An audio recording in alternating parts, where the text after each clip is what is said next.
Programme हालाते Hazra देखने वालों की खिदमत में मोहब्बत भरा सलाम। नाज़रीन, दो मौजू होंगे।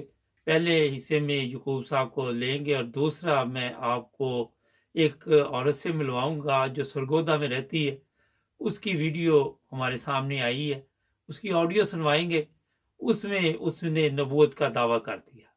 ये सरगोदा में मकीम है और वहाँ पे हुआ ये है कि बेशुमार दुनिया उसके घर के बाहर पहुंच चुकी है और कहा जा रहा है कि इसे वाजिबुल कत्ल जो है वो हुक्म जारी किया जाए। पुलिस भी वहां पहुंच चुकी है। उस औरत का बयान भी मैं सुनवाना चाहूंगा, लेकिन जो सबसे बड़ा मसला था इलेक्शन का, उस पर बात करेंगे। इलेक्शन में हुआ ये कि सोशल मीडिया पे जिस तरह रात दिन हमने भी मेहनत की और लोगों ने भी मेहनत की, सुप्रीम कोर्ट को भी कुछ होश आया और आज चीफ ऑफ आर्मी स्टाफ को भी कुछ होश आया। चीफ ऑफ आर्मी स्टाफ ने जो गवर्नमेंट के जो भी दावे थे कि यहाँ दहशत गर्दी है वो तमाम रद्द कर दिए और आज जो चीफ जस्टिस है उन्होंने हुक्म जारी किया सुप्रीम कोर्ट से कि स्टेट बैंक वो 22 अरब रुपये फौरी तौर पर मुहैया करे, अदा करे 72 घंटों में। हमारे साथ होंगे यकूब साहब और उनसे भी पूछेंगे कि अब क्या देख रहे हैं, क्या इंतखाबात होंगे। अस्सलाम वालेकुम। वालेकुम सलाम रहमतुल्लाह। हाँ जी सर जी, ਤੁਸੀਂ ਤੇ ਕਹਿੰਦੇ ਸੀ ਕਿ ਆਪਣਾ ਪੈਸੇ ਨਹੀਂ ਦੇਣਗੇ, ਉਹਨਾਂ ਦੇ ਕਿਹਾ ਜੀ ਦੇਣੇ ਹੀ ਪੈਣੇ ਨੇ ਪੈਸੇ, ਫੇਰ ਹੀ ਖਲਾਸੀ ਹੋਣੀ ਹੈ। ਤੇ ਚੀਫ ਆਫ ਆਰਮੀ ਸਟਾਫ ਦੇ ਵੀ ਕੁਝ ਹੋਸ਼ ਤੇ ਨਾਖਣ ਲਏ ਨੇ, ਉਹਨੇ ਕਿਹਾ ਵੀ ਇੱਥੇ ਕੋਈ ਏਡਾ ਵੱਡਾ ਮਸਲਾ ਨਹੀਂ ਹੈਗਾ। जी जो सर अर्ज है जी मैं ते आया ते अस्पतालों ते लम्मा पिया मैं कोई खबर नहीं सी औरत दी गल पे दस दे मैं कोई मैं टीवी आन ही नहीं कीता। मैं जिस तरह लम्मा पिया हुणी उठिया मैं टीवी ये लाया ते मोबाइल ऑन कीता ते तुहाडा फोन आ गया। ते अर्ज है कि पहला तो जेडी औरत जेडी है मलून अल्लाह ताला उन्हें हिदायत दिंदा है काम ना ही करदी कहे अपनी अखीर खराब करदी है अपनी औलाद दी भी। पर ये है ना जो कुछ होना रब नूं मंजूर है हो के ही रहिंदा खुदा उन्हें हिदायत दिंदा इस पिंड ना ही पैंदी है कि उन्हें पता नहीं अगे दुनिया के कितने कितने ਇਹੋ ਜਿਹੇ ਮਲੂਨ ਆਏ ਨੇ ਤੇ ਆਪਣੇ ਅੰਜਾਮ ਨੂੰ ਪਹੁੰਚ ਗਏ ਤੇ ਬਾਕੀ ਰਹਿ ਗਈ ਅਰਜ਼ ਇਹ ਹੈ ਜਦੋਂ ਤੁਸੀਂ ਫਰਮਾਇਆ ਬਈ ਇਹ ਪੈਸੇ ਦੇਣਗੇ। ਇੱਕ ਹੁੰਦਾ ਜਿਹੜਾ ਬੰਦਾ ਹਲਾਲ ਦਾ ਹੁੰਦਾ ਕਾਨੂੰਨ ਨੂੰ ਤੱਕਦਾ ਜਾਂ ਇਨਸਾਨੀਅਤ ਤੱਕਦਾ ਜਾਂ ਆਪਣੇ ਮੁਲਕ ਦੇ ਹਾਲਾਤ ਤੱਕਦਾ ਜਾਂ ਜੋ ਕੁਝ ਵੀ ਉਹਦੇ ਮੁਤਾਬਕ ਚੱਲਦਾ ਉਹ ਤੇ ਠੀਕ ਹੈ। ਜਿਹੜਾ ਇੱਕ ਬੰਦਾ ਬਾਹਮਰ ਮਜਬੂਰੀ ਕਰਦਾ, ਜਦੋਂ ਬਾਹਮਰ ਮਜਬੂਰੀ ਕਰਦਾ ਉਹਦੇ ਚੋਂ ਆਜ਼ਾਦ ਕਰਦਾ ਉਹ ਸੁਣਿਆ ਨਾ ਸਿਆਣੇ ਬੰਦੇ ਉਧਰੋਂ पर एक झूठ ਨੂੰ छुपाने वास्ते 10 झूठ मारने पैंदे ने। इन्हां आद अरबा इस्तेमाल करना इस वास्ते साडे मुल्क वास्ते ये नसूर ने। त्रै पार्टियां फरलंडू जरदारी ए शरीफ लोहार दे बुढ़े ने ये साडी कौम वास्ते।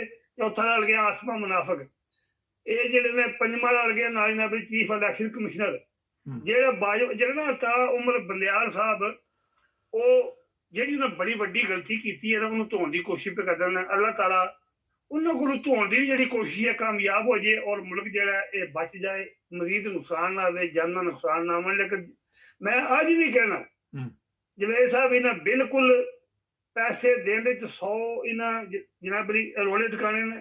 उस तो अलावा इन्हें हर हरबा इस्तेमाल करना जो कुछ इन्होंने को हो सकिया। देखो तेरे तक दगन दला वो 2 तारल नदीर ते जरा दूजा के ना उहदे जरा अता तारल किस तरह पहुंच उनकी औकात के अच्छा ਜਿਹੜਾ ਸੁਣਾ ਲੈਣ ਦੀ ਔਕਾਤ ਕੇ ਟਕੇ ਟਕੇ ਦੇ ਗੁੰਡੇ ਨੇ। ਨਾ ਇਹਨਾਂ ਨੂੰ ਇਨਸਾਨੀਅਤ ਦਾ ਪਤਾ ਹੈ, ਨਾ ਇਹਨਾਂ ਨੂੰ ਖੌਫੇ ਖੁਦਾ ਹੈ, ਨਾ ਸ਼ਰਮ ਹਯਾ ਹੈ। ਜਾਂਦਾ ਲੋਕਾਂ ਨੂੰ ਇਹ ਆਟਾ ਦੇਣ ਜਾਂਦਾ ਤੇ ਉੱਥੇ ਹੀ ਨਾ ਵੀ ਲੋਕਾਂ ਦੇ ਕਿਸੇ ਦੇ ਕੰਡੀ ਦੇ ਮੂੰਹ ਇਹਨੂੰ ਆਸਾਨ ਲਾਣ ਦੇ ਕੋਲ ਖਾਰਿਸ਼ ਦਾ ਬਿਮਾਰ ਬੰਦਾ ਜੇ ਤੁਹਾਨੂੰ ਕਰੋਨਾ ਨਹੀਂ ਹੁੰਦਾ ਇਹਨੂੰ ਕਰੋਨਾ ਜੇ ਨਾ ਹੋਣ ਦਿਓ। ਇਹ ਜਿਸਮਾਨੀ ਲਿਹਾਜ਼ ਨਾਲ ਨਹੀਂ, ਇਹ ਜ਼ਿਹਨੀ ਲਿਹਾਜ਼ ਨਾਲ ਕਰੋਨਾ ਜੇ ਜਿਹਨੂੰ ਹੱਥ ਲਾਂਦਾ ਉਹਦੀ ਕਿਸਮਤ ਸੌਂ ਜਾਂਦੀ ਬੰਦੇ ਦੀ। ਤੇ ਬਾਕੀ ਜੋ ਐਸਾ ਵੀ ਤੁਹਾਡੀ ਜ਼ੁਬਾਨ ਮੁਬਾਰਕ ਹੋਵੇ ਉਮੀਦ ਚੰਗੀ ਕਰਨੀ ਚਾਹੀਦੀ ਹੈ, ਮਾੜੀ ਉਮੀਦ ਨਹੀਂ ਕਰਨੀ ਚਾਹੀਦੀ। ਪਰ ਜਦ ਤੱਕ ਇਹ ਚੀਫ ਇਲੈਕਸ਼ਨ ਕਮਿਸ਼ਨਰ ਹੈ ਜਿਹਨੇ ਆਖਿਆ 8 ਅਕਤੂਬਰ ਨੂੰ ਉਮਰ ਅਤਾ ਬਨਿਆਲ ਸਾਹਿਬ ਕੇ ਤੱਕਦੇ ਨੇ ਪਏ ਇਹ ਬੰਦਾ ਹੈ ਇਸ ਕਾਬਲ ਕਿ ਇਹ ਇਲੈਕਸ਼ਨ ਕਰਾਏ। ਜਿਹੜੇ ਦੋ ਬੰਦੇ ਨੇ ਮੋਹਸਨ ਨਕਵੀ ਤੇ ਇਹ ਇੱਕ ਜਿਹੜਾ ਗਵਰਨਰ ਹੈ KPA ਵਾਲਾ ਜਿਹੜਾ ਫਰੰਡੂ ਦਾ ਕੁਲਮ ਹੈ ਉਹਦੀ ਸ਼ਕਲ ਤੱਕ ਹੀ ਉਲਟੀਆਂ ਆਉਂਦੀਆਂ ਨੇ ਬਗੈਰ ਇਨਸਾਨ ਦੀਆਂ ਬਦਸੂਰਤ। ਜਦੋਂ ਉਹ ਗਵਰਨਰ ਅਮਨ ਦੋਲੇ ਪੰਜਾਬ ਵਾਲਾ ਤੇ KPA ਵਾਲਾ ਇਹ ਵਜ਼ੀਰ ਮੋਹਸਨ ਨਕਵੀ ਹੈ ਚੀਫ ਇਲੈਕਸ਼ਨ ਕਮਿਸ਼ਨਰ। ਅੱਛਾ ਇਹ ਤੇ ਮੈਂ ਵਜ਼ੀਰ ਨੂੰ ਬਣਾਏ ਉਹਨੂੰ ਮੈਂ ਤੇ ਵਜ਼ੀਰ ਨਹੀਂ ਕਹਿੰਦਾ, ਮੇਰੀ ਜ਼ਬਾਨ ਪਲੀਤ ਹੋ ਜਾਂਦੀ ਉਹਦੀ ਸ਼ਕਲ, ਉਹਦਾ ਸਿਰ ਤੱਕੋ ਤੇ ਜਿਹੜਾ ਆਸਮਾਨ ਮੁਨਾਫਿਕ ਉਹਦਾ ਮੂੰਹ ਤੱਕੋ ਤੇ ਬਾਸ ਸੁਭਾਨ ਅੱਲਾਹ ਬਾਰੇ ਬਾਰੇ ਜਾਓ ਤੇ ਮੁਲਕ ਦੀ ਸੱਤੇ ਦੇ ਬਾਹਰ ਖੜਾ ਨਾ ਪਿਆ। ਜੀ ਫਰਮਾਓ, ਕੀ ਫਰਮਾਉਣ ਲੱਗੇ? ਅੱਛਾ, ਮੋਹਸਨ ਨਕਵੀ ਤੇ 2 ਦਿਨ ਰਹਿ ਗਏ ਨੇ, ਉਹਦੇ ਬਾਅਦ ਕੀ ਹੋਏਗਾ ਪੰਜਾਬ 'ਚ? ਇੱਕੋ ਹੀ ਗੱਲ ਆ ਜਿਵੇਂ ਸਾਹਿਬ, ਇਸ ਵੇਲੇ ਦੁਨੀਆ ਜਿਹੜੀ ਹੈ ਨਾ ਪੂਰੀ ਤੱਕਦੀ ਹੈ ਵੀ ਜਿੱਥੇ ਜਿੱਥੇ ਪਾਕਿਸਤਾਨੀ ਇਹਨਾਂ ਦਾ ਕੰਮ ਹੈ, ਜਿਹੜੀ ਮਦਦ ਕਰ ਸਕਦੇ ਹੋ, ਜਿਹੜਾ ਬੋਲ ਸਕਦਾ ਉਹ ਬੋਲੇ, ਜਿਹੜਾ ਮਾਲੀ ਮਦਦ ਕਰ ਸਕਦਾ ਮਾਲੀ ਮਦਦ ਕਰੇ। ਪਾਕਿਸਤਾਨ ਦੀ ਗੁਰਬਤ ਹੈ। ਇਹ ਦੇਖੋ ਨਾ, ਮੈਂ ਅਸੀਂ ਦੇਖਦਾ ਸੀ ਪਿਆ ਚੱਲਦਾ ਪਿਆ ਜਿਹੜਾ ਸਭ ਤੋਂ ਵੱਡਾ ਟੀਵੀ ਤੇ ਬਹਿ ਕੇ ਆਖਦਾ ਕਿ ਮੈਂ ਰਿਸ਼ਵਤ ਦੇਣਾ ਕੰਮ ਨਾ, ਰਿਸ਼ਵਤ ਲੈਣਾ ਤੇ ਰਿਸ਼ਵਤ ਦੇਣਾ ਦੋਵੇਂ ਜਨਮੀ ਨੇ। ਜਦੋਂ ਕੁਰਾਨ ਪੜ੍ਹ ਲਿਖੇ ਹੈ ਤੇਰੀ ਕਾਹਦੀ ਰੋਟੀ ਹੈ, ਜਿਹੜਾ ਮਲਕ ਰਿਆਜ਼ ਹੈ, ਤੂੰ ਤੇਰਾ ਬੰਦਾ ਹੈ, ਤੂੰ ਆਰਾਮ ਖਾ ਕੇ ਤੂੰ ਚੱਲ, ਤੇਰੀ ਜ਼ਾਤ ਤੱਕ ਹੁੰਦਾ ਨਾ, ਤੂੰ ਖੁਦ ਖਾਂਦਾ ਕਿਸੇ ਅਫਸਰ ਨੂੰ ਦਿੰਦੀ, ਤੂੰ ਹਰਾਮ ਦੇ ਕੇ ਨੂਨ ਲੀਗ ਨੂੰ, ਪੀਪਲ ਪਾਰਟੀ ਨੂੰ, ਕਾਫ ਲੀਗ ਨੂੰ, ਫਜ਼ਲ ਨੂੰ, ਤੂੰ ਪੂਰੇ ਪਾਕਿਸਤਾਨ ਦੀ ਅੱਧੀ ਜ਼ਮੀਨ ਖਾ ਗਿਆ। ਜ਼ਾਲਮਾ, ਤੂੰ ਜ਼ੁਲਮ ਕਰਨਾ, ਜਿਹੜੀ ਜ਼ਮੀਨ ਲੋਕਾਂ ਦੀ ਕਰੋੜਾਂ ਦੀ ਤੂੰ ਕਬਜ਼ੇ ਕਰਕੇ ਬਹਿ ਜਾਣਾ, ਤੇਰੇ ਨਾਲ ਹਾਮੀ ਵਾਲੇ ਨੇ। ਹਾਂ, ਤੂੰ ਆਪੂ ਰਿਸ਼ਵਤ ਲੈਂਦੀ ਨਾ, ਦਿੰਦੀ ਹੋਰ ਗੱਲ ਆਈ ਤੇ ਤੂੰ ਲੋਕਾਂ ਨੂੰ ਰੋਟੀਆਂ ਪਿਆ ਖਵਾ, ਚਲੋ ਠੀਕ ਹੈ, ਲੋਕਾਂ ਦਾ ਪੇਟ ਭਰ ਜਾਏਗਾ। ਤੇ ਲੋਕਾਂ ਕੇ ਵੀ ਮੇਰੀ ਅਰਜ਼ ਇਹ ਹੈ, ਜੇ ਬੰਦੇ ਗੱਲ ਸੁਣਦੇ ਹੋ, ਇਹਨਾਂ ਜ਼ਾਲਮਾਂ ਕੋਲ ਖਾਓ, ਲੇਕਿਨ ਆਪਣਾ ਈਮਾਨ ਕਾਇਮ ਰੱਖੋ। ਵੋਟ ਇਮਰਾਨ ਖਾਨ ਨੂੰ ਦੇਣੀ ਜੇ, ਚੰਗੀਆਂ ਜਿਹਨੂੰ ਇਮਰਾਨ ਖਾਨ ਕਹਿੰਦਾ ਉਹਨੂੰ ਵੋਟ ਦੇਣੀ ਜੇ। ਰੋਟੀ ਸ਼ਾਇਦ ਖਾਓ, ਇਹਨਾਂ ਜ਼ਾਲਮਾਂ ਤੁਹਾਨੂੰ ਨਹੀਂ ਬਦਲਦੇ, ਰੋਟੀ ਤੁਹਾਡੀ ਹੈ। ਤੁਹਾਡੇ ਕੋਲ ਨਾ ਹਸਪਤਾਲ ਲੁੱਟ ਲਏ, ਤੁਹਾਡੇ ਨਾਲ ਸਕੂਲ ਲੁੱਟ ਲਏ ਨੇ, ਤੁਹਾਡੀਆਂ ਇਹਨਾਂ ਵਰਦੀਆਂ ਅੱਛੀਆਂ ਲੁੱਟ ਲਈਆਂ, ਤੁਹਾਡੇ ਬਾਰੇ ਜੁੱਤੀ ਨਾਲ ਲਾ ਰਹੀ ਹੈ, ਤੁਹਾਡੇ ਸਿਰ ਤੇ ਨਾ ਵਾਲ ਵੀ ਤੇ ਤੁਹਾਡੀ ਨਾਈ ਜਾਮਦ ਵੀ ਫਾਦਰ ਕੋਈ ਨਹੀਂ ਕਰਦਾ। ਔਰ ਜ਼ਾਲਮਾਂ ਤੁਹਾਡੇ ਕੋਲ ਨਾ ਟਰਾਂਸਪੋਰਟ ਖੋ ਲਈ ਹੈ, ਕੋਈ ਸ਼ਾਇਦ ਇਹਨਾਂ ਨਹੀਂ ਛੱਡੀ। ਜਿਹੜਾ ਪੂਰੇ 10 ਪਿੰਡਾਂ ਦਾ ਖਰਚਾ ਨਾ ਉਹ ਇੱਕ ਵਡੇਰਾ ਸਿੰਘ ਜੀ ਖਾਣ ਡਏ ਹੈ। ਤੁਹਾਡੇ ਜਿੰਨੇ ਵੀ ਤੁਹਾਨੂੰ ਜੋ ਚੀਜ਼ ਮਿਲਣੀ ਚਾਹੀਦੀ ਹੈ ਟੈਕਸ ਦਿੰਦੇ ਹੋ, ਜੋ ਤੁਸੀਂ ਮਿਹਨਤਾਂ ਕਰਦੇ ਹੋ, ਮਜ਼ਦੂਰੀ ਕਰਦੇ ਹੋ। ਅੱਛਾ, ਉਹ ਤਾਂ ਛੱਡ ਦਿਓ, ਉਹ ਤੇ ਬਾਅਦ ਦੀ ਪ੍ਰੋਬਲਮ ਹੈ। ਲੇਕਿਨ ਹੁਣ ਜਿਹੜੀ ਪ੍ਰੋਬਲਮ ਹੈ, ਤੁਸੀਂ ਸਮਝਦੇ ਜੇ ਕਿ ਆਸਮ ਮਨੀਰ ਨੇ ਬਿਆਨ ਠੀਕ ਦਿੱਤਾ ਕਿ ਕੋਈ ਸਿਕਿਉਰਿਟੀ ਪ੍ਰੋਬਲਮ ਨਹੀਂ ਹੈ ਸਾਡੇ ਕੋਲ, ਕੋਈ ਮਸਲਾ ਨਹੀਂ ਕਰਦਾ, ਕੋਈ ਨਵੀਂ ਦੀ ਗੱਲ ਇਹ ਕਦੇ ਜਿਹੜੇ ਨਾਲ ਲੋਹਾਰਾਂ ਦੇ ਮੋੜੇ ਜਾਂ ਜ਼ਰਦਾਰੀ ਜਾਂ ਉਹਦਾ ਜਿਹੜਾ ਹਿਜੜਾ ਹੈ ਜਾਂ ਆਸਮਾਨ ਮੁਨਾਫਰ ਜਾਂ ਉਹ ਜਿਹੜਾ ਡਲਟੀ ਹਰੀ ਨੂੰ ਕਹਿੰਦਾ ਇਮਰਾਨ ਖਾਨ, ਜਿਹੜਾ ਇੱਕ ਉਹ ਬੈਠੇ ਆ ਬ੍ਰਿਗੇਡੀਅਰ ਜਿਹਨੇ ਮਾਰਿਆ ਬਜ਼ਿਲੇ ਸ਼ਾਹ ਨੂੰ, ਖੁਦਾ ਉਹਦੀ ਨਸਲ ਨੂੰ ਤਬਾਹ ਕਰੇ, ਬਰਬਾਦ ਕਰੇ। ਜਿਹੜਾ ਇਹਦਾ ਬਾਜਵੇ ਦਾ ਸਹੁਰਾ ਬੈਠਿਆ, ਜਿਹੜਾ DGI ਅਸੀਂ ਸ਼ਕਲ ਤੱਕ ਲਈਏ, ਇੱਕ ਪਰਵੇਜ਼ ਸੁਣਿਆ ਨਾ, ਇੱਕ ਪਿੰਡ ਦੇ ਨੇ, ਇਹ ਜਿਹੜਾ ਸਪੀਕਰ ਕੌਮੀ ਅਸੈਂਬਲੀ ਹੈ ਉਹਦੀ ਸ਼ਕਲ ਤੱਕੋ, ਤੇ ਇੱਕ ਜਨਾਬ ਨੇ ਤੁਸੀਂ ਕੰਮ ਕਰੋ ਤੱਕ ਲਓ ਉਹਦੀ DGI ਐਸੇ ਸੁਣੇ, ਦੋਵੇਂ ਇੱਕੋ ਪਿੰਡ ਦੇ ਨੇ। ਇਹ ਇੱਕ ਦੁਨੀਆ ਤੇ ਸਮਝ ਲਓ ਕਿ ਖੁਦਾ ਨੇ ਕਿਹਨਾਂ ਤੇ ਆਜ਼ਾਬ ਨਾਜ਼ਰ ਕੀਤੇ, ਲਾਹਨਤਾਂ ਭੇਜੀਆਂ ਮੂੰਹ ਤੇ। ਇਹਨਾਂ ਕੋਈ ਨਹੀਂ ਇਲੈਕਸ਼ਨ ਕਰਾਉਣਾ, ਦਵਾਈ ਖੁਦਾ ਦੀ।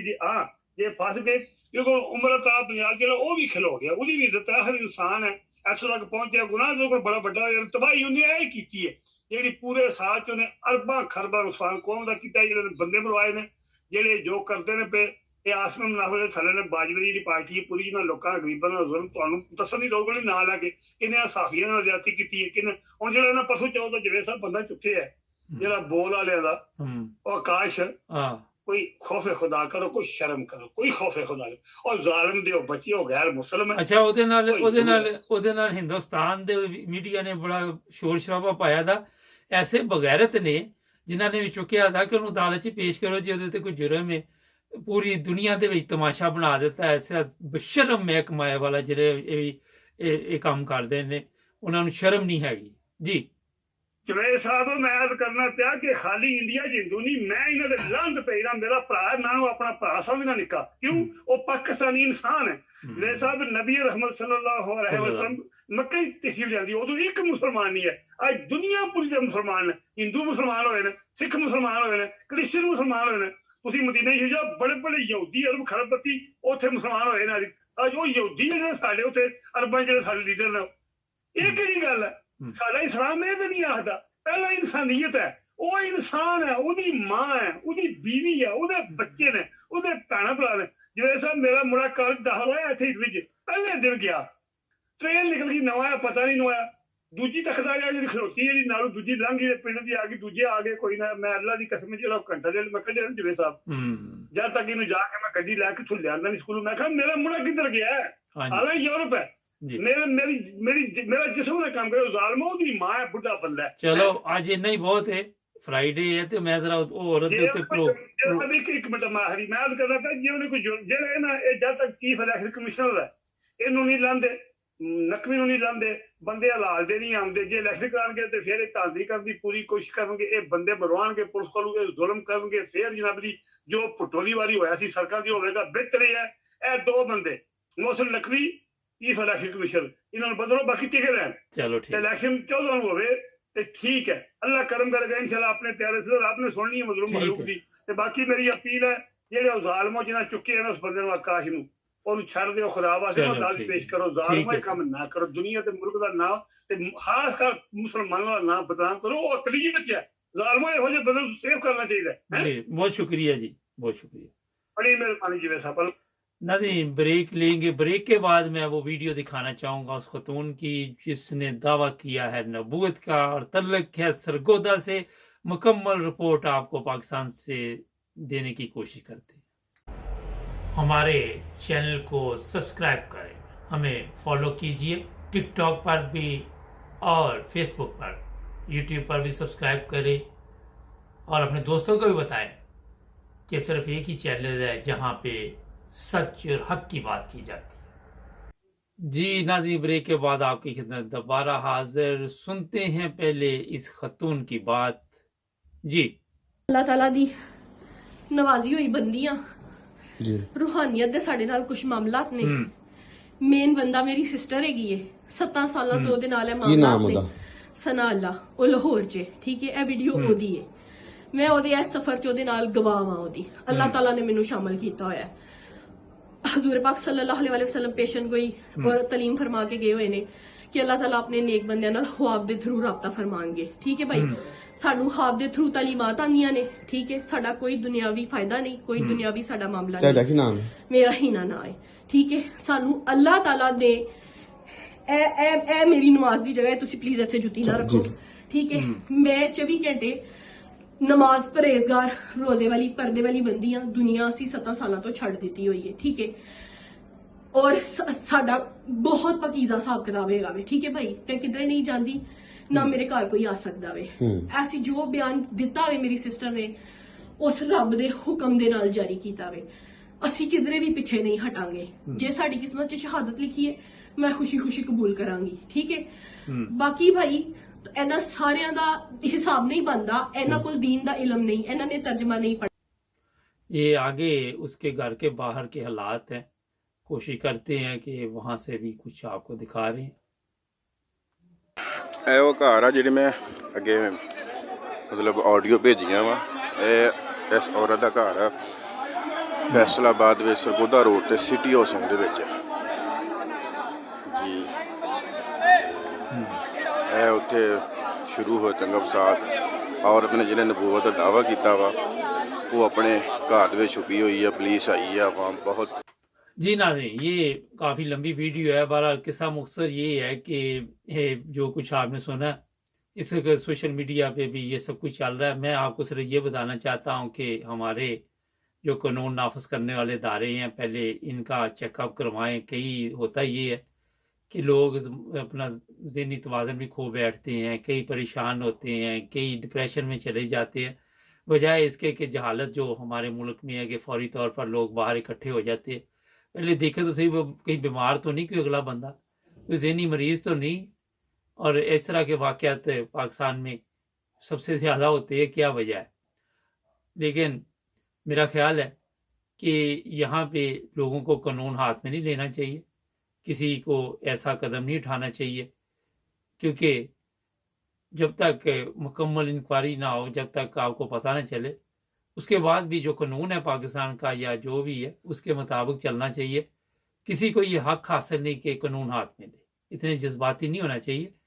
आपको पता ही नहीं, शायद पता नहीं क्या वजह हो सकती है, और कोई भी चीज़ हो जाए, कोई कत्ल भी हो जाता है तो पहले उसकी इन्वेस्टिगेशन होती है, उसका पता करते हैं, कोई चोरी हो जाती, कोई डाका पड़ जाता है, कुछ ना कुछ हो जाता है, तो मुकम्मल रिपोर्ट जब तक ना मिले उस वक्त तक कोई इतना, मेरा ख्याल है कि जिस तरह ये लोग बाहर इकट्ठे हो गए हैं और फौरी तौर पर उस पर हमला करने की कोशिश भी कर रहे हैं और उसकी गाड़ी को भी नुकसान पहुंचा दिया, गाड़ी जला दी, का उसके घर को भी जला देंगे, कई कुछ ये करेंगे।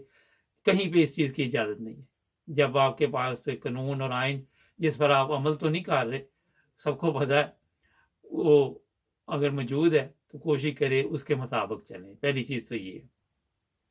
दूसरी ये है कि जो अमीन वो गंडापुरी है उसको मुख्तलिफ जगह पे लेके जा रहे हैं, झूठे मुकदमात है उसके ऊपर, कभी किसी जेल में, कभी बकर पता नहीं आजकल है, ये अजियत दे रहे।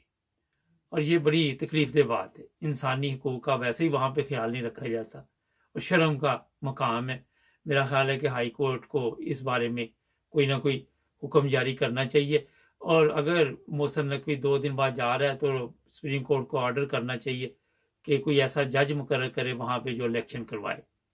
हाई कोर्ट का जो चीफ जस्टिस है उसे भी मुकर्रर किया जा सकता है। हमारा इसकी छुट्टी होनी चाहिए 2 दिन बाद। इसको इलेक्शन कमीशन को कोई हक हासिल नहीं कि इसको और टाइम दे। ये मुख्तसर चीज़ें मैंने बता दी थी। जुड़े रहे हमारे साथ, हमारे प्रोग्राम को भी सब्सक्राइब करें। मिलेंगे नए प्रोग्राम में। अल्लाह हाफिज़।